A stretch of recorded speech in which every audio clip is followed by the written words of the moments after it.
Every year I say I'll prune and cut back, but I never do. But this year it was different, and boy was it scary. Those pruning shears unused have taught me that I cling to memories of the beauty of days gone by, like this, like Tillys standing underneath the mallows flowers last summer laughing. These are the memories I cling to. I'm a memory clinger, and the garden whispered, let go, stop clinging, stop being afraid. And I am afraid. I'm afraid of the pruning what ifs. What if I've screwed up? What if I've killed it? What if beauty never returns? Pruning, imitating life, these are big trauma responses playing out over my plants. But I did it. I pruned away the dead to make way for new life, hopefully. I still don't know whether I did the right thing. I guess we will wait and see. Another metaphor for life. There are no guarantees, are there? But I must have been feeling brave, because even the rose got pruned, and I cannot tell you how surprising the appearance of all these little new shoots were. Making way for new growth and being okay if it doesn't work out, that sounds like embracing my wild side. Learning to let go, to get rid of fear. The wild side, like this wild herb Robert, which I love, growing underneath another plant gone wild, my climbing rose, next to a Japanese maple coming over the fence from next door. It makes quite the corner with the climbing rose wrapping around my ancestral altar. I stood underneath the cave of leaves it now makes and pondered this, my wild side, being okay with letting go, trusting the circle. And the Japanese maple taught me exactly that lesson in May. In my dead hanging baskets, I found lots of baby maple trees. Look at these, they were so gorgeous. I quickly planted them all up. Have faith in the circle turning, my garden was whispering to me this month.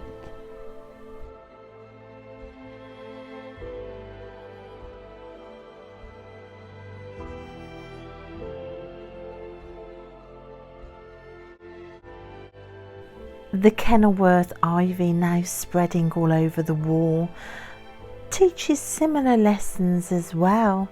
This will die and disappear, and you never think it's coming back, and yet every year it does.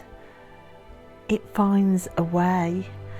The other side of the wall is still covered in a plastic put up by my ex-husband to stop bricks from crumbling, and the Kenworth Ivy is growing this year underneath that and breaking through. Have faith that you'll find a way, no matter what the circumstance, whether it be easy and breezy like one side, or trapped and unbreathable like the other. We find a way, don't we?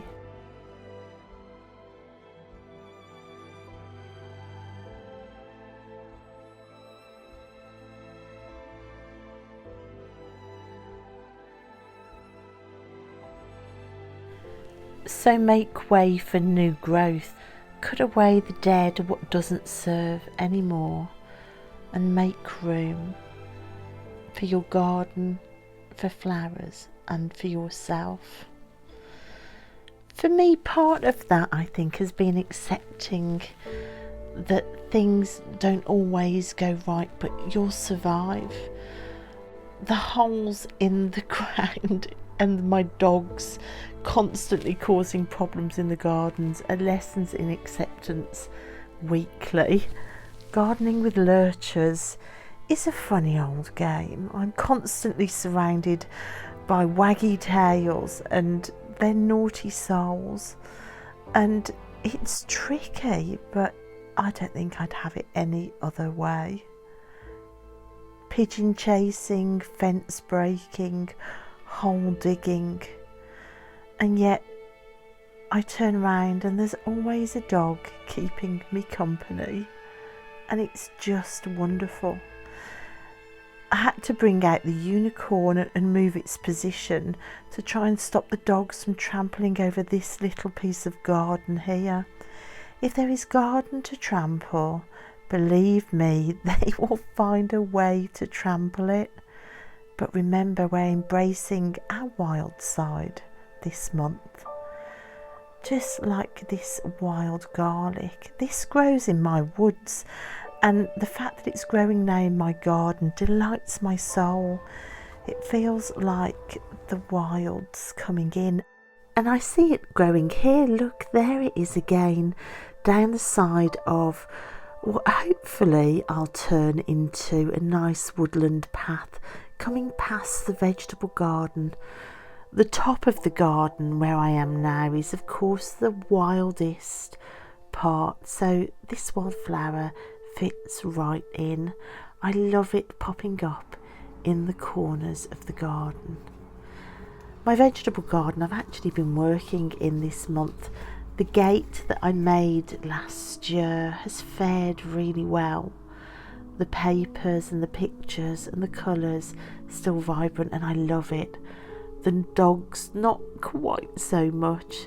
Typical rescue dogs, they hate being more than a metre away from me, especially Rupert, who desperately tries to get in to every closed gate. You can see I've been clearing some of the beds. It's much quicker this year to get everything back to workable. Hopefully this year I won't close the garden with exhaustion. The blueberry I planted is finally showing some signs of fruit, and the forget-me-nots, oh my gosh, this little blue flower, I love it so much. And Rupert, I love him so much too, even if he does make gardening difficult. Luna wants to get in on the action as well. Here are the paths I've been clearing. And talking about wild, I'll take you through my reclaimed folding bed that I got out of a skip. And I'll take you to the very wildest part of the garden. This path here leading up to the trampoline, it always gets really away from me.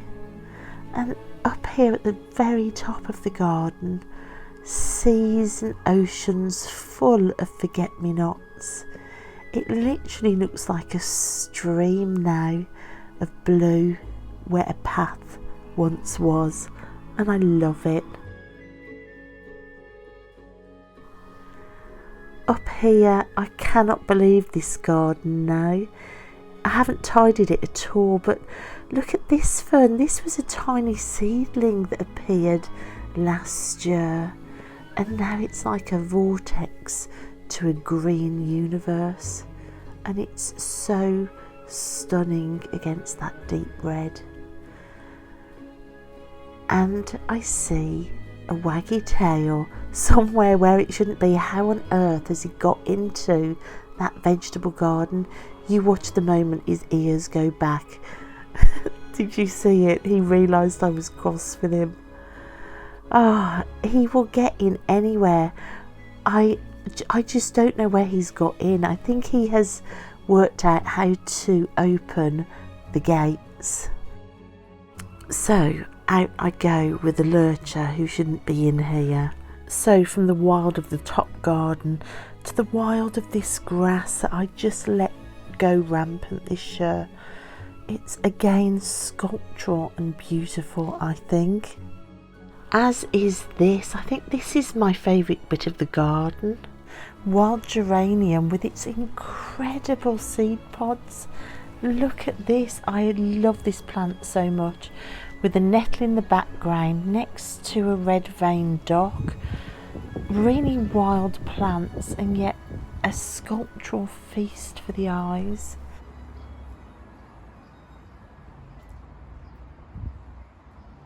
So just dropped the kids off at school. It is a beautiful morning. I was not expecting to be on camera this morning, as you can see. But I googled charity shops in the area just to check that I knew where they all were. And there is one right by me. I could probably walk to this charity shop, to be honest, from my house. I couldn't believe it. Now, it's a part of my town that I don't normally come to. Bits of it are a bit run down, so we shall see. But I haven't been here for years, and this brings back so many memories, because when I was pregnant with Tilly, the building over there, which has now been converted into new houses, is where I went for my maternity checkups. So these houses here used to be a medical centre. That's all changed. Gosh, it's been that long since I've been here. So it might not be open because it's still really early. It's not even 8:30 yet in the morning. But let's just go and see. So you can see it's not totally the most picturesque part of town. In fact, it's probably on the other end of the spectrum. But look at those flats up there. They're really intriguing, I think. You've got your typical English chippy here as well. And it's saying that it's in this centre. Now, this is a bit of a concrete jungle down here for sure. But look at all these flats raised up high. And there it is. Oh my gosh, it's right by me. Closed. Yep, I'll have to come back later and check it out. Look at this. This is really strange. Who'd have thought? I've literally been driving around that bend there every day on the way to school and never stopped. So I've just come back to the charity shop, and oh my goodness me, I found some lovely things. And I even found this gorgeous bag to put it in. Look at this quilted bag. Isn't that gorgeous? I was looking for a bag to put things in by the back door for morning coffee. I want to start having morning coffee up at the little table under my magic tree every morning, and I wanted like my journal and a deck of cards in there, and I wanted it all set up by the back door ready to go, like a little tablecloth right there, some cushions for the chairs. And I thought, when I find a big enough, nice enough bag to put like the cushions and the tablecloth in and just leave it by the back door so I can grab it every morning, I will buy it. And that's my bag. It was £2 and it's just lovely, and it's full of stuff. It's full of some clothes. I found some little things to go in our fairy garden. I found some beautiful plates in there as well. So yeah, really excited with that little thrift haul. Oh my gosh, so I am back. Look at this gorgeous bag. And it is absolutely full of things. Let me show you what I got. Look at these plates. These were 10p each, these royal plates. I just couldn't resist them. So we've got the Queen and the Queen Mother. This last plate, oh my gosh, will you just look at how kitsch that is. I almost lost my mind when I saw that. So that was 10p. These were slightly more. These were 50p each, but aren't they gorgeous? I mean, of course, they're not put in the dishwasher. None of these plates I would put in the dishwasher. But just to put a biscuit on, it's like having a work of art on a plate. It's fantastic. I couldn't resist those. And I love this sort of dotty, red dot ceramics. I got 3 of those bowls, and then this plate I adored. I just love a mishmash. Look how gorgeous that is. And I was thinking just the other day, I would love a nice bowl for soup. And look, this was in there. So a little soup bowl with its own lid, which I loved. And my cheese grater broke the other day. I've been using a broken cheese grater. This was 25p, so I'm not going to complain at that. And I got some little bobblehead gnomes for Tilly's fairy garden. These were 50p each. I couldn't resist. How could I resist gnomes in the garden in the fairy world? And then tiny little houses for the smallest of the fairies. Look at these. I could not resist those. So the clothes are only a couple of pieces I really liked. The rest need to go into the still don't fit me pile. That damn pile gets bigger by the day. One of the first blooms in the garden of the year, an Aquilegia Granny's bonnet. We planted these seeds last year and look, the circle does indeed turn. We have these amazing flowers that have been opening steadily throughout May. I just love them.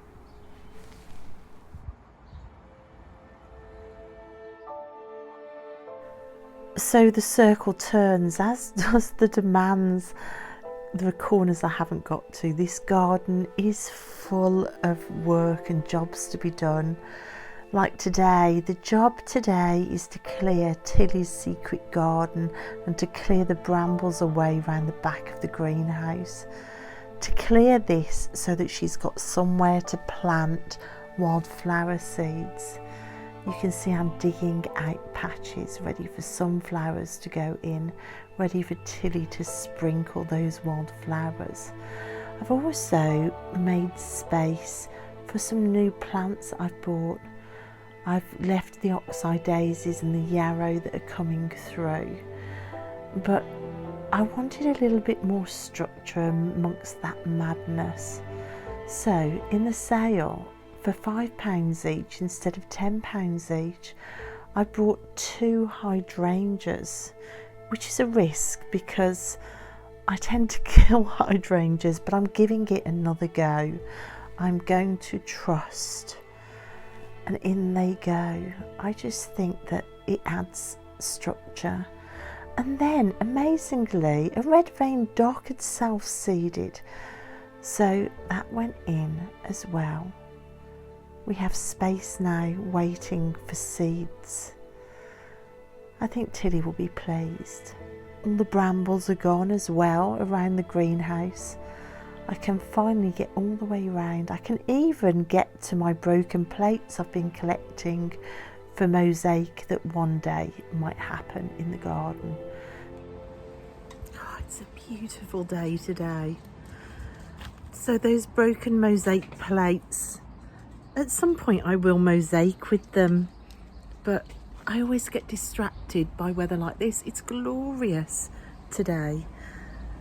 And I'll show you the room that I am thinking about mosaicing, because I am getting a little bit fed up with the house. I think I want to redecorate and change the style, and that includes this kitchen. So it was a kitchen that was redone a while ago. It was when I was in the middle of my divorce and we had a massive water leak here. And I thought I was going to sell the house or lose the house in the divorce. So I put in a kitchen that I thought everybody else would like. And it's very modern and, oh, I don't know. In the showroom, these splashbacks were lit up and they were glittery and I thought they were sparkly. And when they got fitted here, they weren't really sparkly at all. And I don't know, I could quite like to mosaic them. I definitely want to change the light fittings as well. So there's my kitchen window. I'm going to do some cooking today. Oh, and let me talk about this. I want to show you a little bit of magic that I do every day. I have this wizard drinking bottle and I sip water from it every day as a magic spell, just to put more magic into my life. I think mugs and cups, things that we drink out of or things that we eat off, they can be such fun and easy way to put magic into the day. I'm in the kitchen today. I desperately need to get on top of my diet. I'm trying to cut sugar out. I'm trying to be body positive and failing miserably. I'd love to put myself more on camera, but I just can't stand seeing me at the minute on camera. It's really hard, and I've decided I need to be in the kitchen more, cooking, to try and get the food and meal prep and eating right and nurturing myself under control. So to put myself on camera like this takes a lot. I have no confidence with my body image at the moment. I think so many of us women feel the same. After divorce and further trauma and family scapegoating, I retreated into food for years and have gained so much weight. It's something that I'm working on, but trying to be kind to myself, to get back into exercise and to begin to cook again, nourishing, good for me meals, lots of water. It's a slow journey, but being kind to myself is key. I have a daughter at the minute who is in the middle of her GCSEs. She needs good nourishing food, so it's been a joy to get back in the kitchen and preparing all these vegetables. It really makes me think I must get the greenhouse tidy, because I want to start planting seeds. I really want to find a sunny spot in the garden to grow carrots and beans and all of that good stuff. I must get the greenhouse sorted.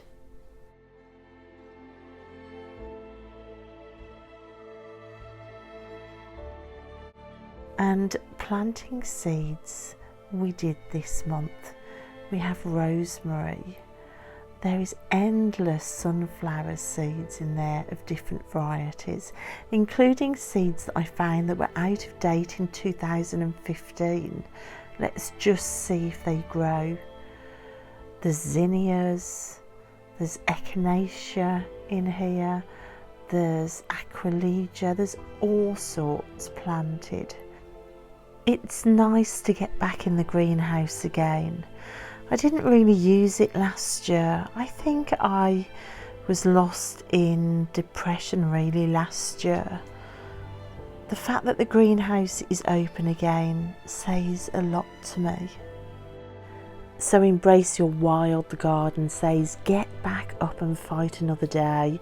So I did, and I jet washed the patio as you do. And then me and Tilly went to the garden centre, and with super cheap plants everywhere, we bought a flower haul. Look at this table of absolute beauty. This to embrace a brand new day in the garden, a new season. We bought heuchera and verbena. We bought these magic plants which seem to have different coloured flowers on each plant, red and orange and purple and red on one plant and purple and white on another. Real magic in plant form. Tilly had the most wonderful time picking all these flowers, and in amongst them all my favourite, the night sky petunia. This is a flower that I buy every single year. I love these universes that open up, each flower different. You never quite know what night sky is going to open for you. And if any flower talked of the turning of the wheel and getting up and tomorrow being a new day to start again, it's this flower. And of course the petunia is the plant that taught me very first to let go, to pull off the dead, because with petunias, if you don't deadhead straight away, it just stops flowering. Another whisper from the garden to just let go, step into a new day and breathe and live again, to keep getting up, to keep embracing your wild, to look for the new magic and trust that it's coming round again.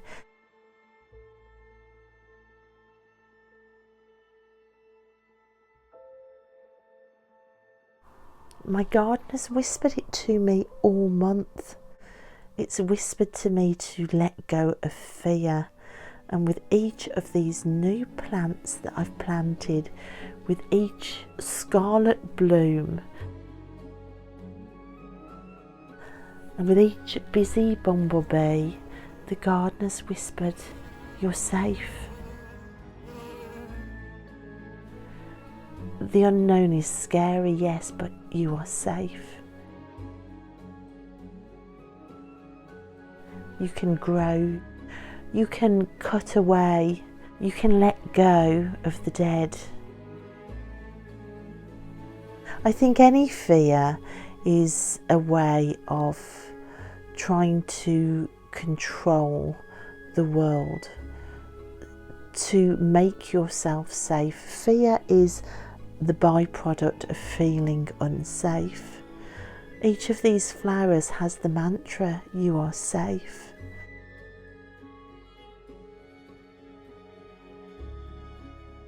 Just like my dogs know they're safe when they're within touching distance. So this month in the garden, with new shoots coming up and new blooms planted and old blooms cut away, I've actually lived and embodied the mantra, "You are safe."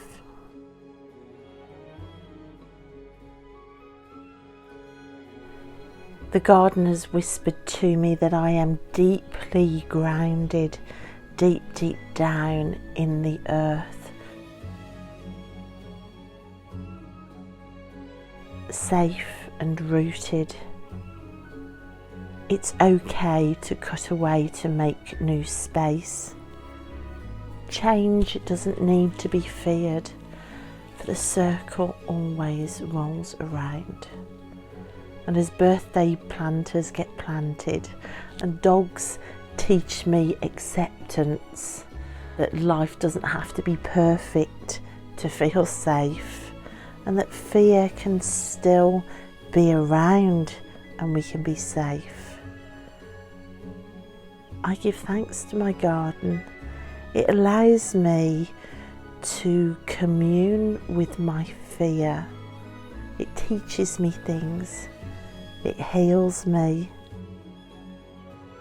I hope that whoever is watching, that you too have found moments and ways to support yourself with your fear of feeling unsafe or fear of change. We're all in this together. Thank you so much for watching. Thank you for your beautiful comments. I hope that you have a beautiful week this week, wherever you are. I really appreciate you being here.